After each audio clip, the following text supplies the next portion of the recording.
کیا آپ نے کبھی کوئی ایسا درخت دیکھا ہے جو خواہشیں پوری کرتا ہے؟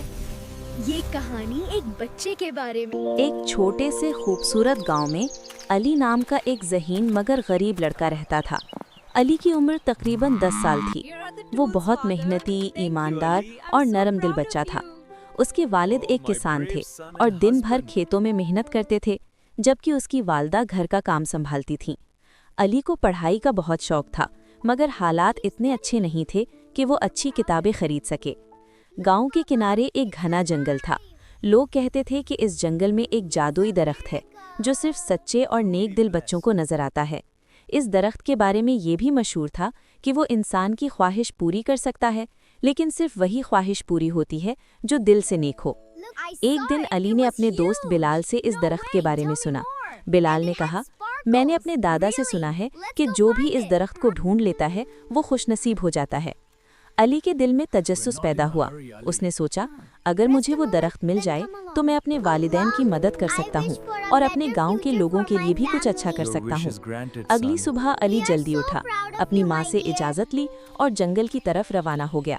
جنگل بہت گھنا تھا، درخت آسمان کو چھو رہے تھے اور پرندوں کی آوازیں ہر طرف گونج رہی تھیں۔ If you also want to see such magical and informative stories, then subscribe now because what is going to happen next will.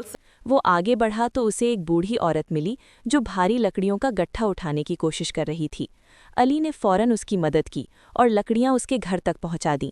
بوڑھی عورت نے دعا دی، بیٹا تمہارا دل بہت صاف ہے، اللہ تمہیں کامیاب کرے۔ کافی دیر چلنے کے بعد علی تھک گیا۔ وہ ایک بڑے پتھر پر بیٹھ گیا اور سوچنے لگا کہ شاید جادوئی درخت صرف ایک کہانی ہے۔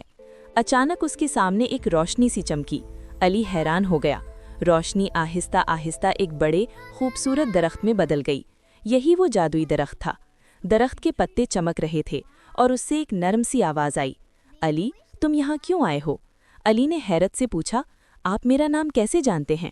درخت نے جواب دیا، میں صرف ان بچوں کو نظر آتا ہوں جن کے دل صاف ہوتے ہیں اور میں ان کے دل کی بات بھی جانتا ہوں۔ علی نے ہمت کر کے کہا، میں اپنے لیے کچھ نہیں مانگنا چاہتا، بس میرے والدین کی زندگی آسان ہو جائے اور ہمارے گاؤں میں کوئی بھوکا نہ رہے۔ اچانک درخت کے نیچے زمین ہلنے لگی اور وہاں ایک چھوٹا سا صندوق ظاہر ہوا۔ درخت نے کہا، اس صندوق کو لے جاؤ، مگر یاد رکھو اسے صرف نیک کاموں کے لیے استعمال کرنا۔ جب وہ گاؤں واپس پہنچا تو اس نے صندوق کھولا۔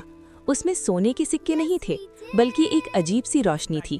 جیسے ہی علی نے نیت کی کہ وہ اپنے گاؤں کے لیے کچھ اچھا کرے گا، وہ روشنی چیزوں میں بدلنے لگی۔ پھر اس نے گاؤں کے غریب بچوں کے لیے کتابیں اور کپڑے فراہم کیے۔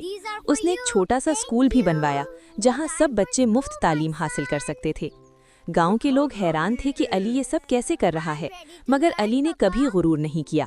وہ ہمیشہ عاجزی سے کام لیتا اور دوسروں کی مدد کرتا۔ کچھ دنوں بعد علی دوبارہ جنگل گیا اور جادوئی درخت کا شکریہ ادا کیا۔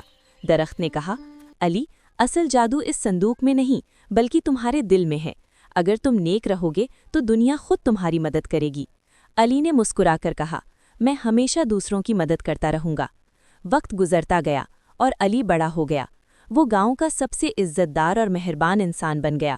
اس کے گاؤں میں کبھی کوئی بھوکا نہیں سوتا تھا اور ہر بچہ تعلیم حاصل کرتا تھا۔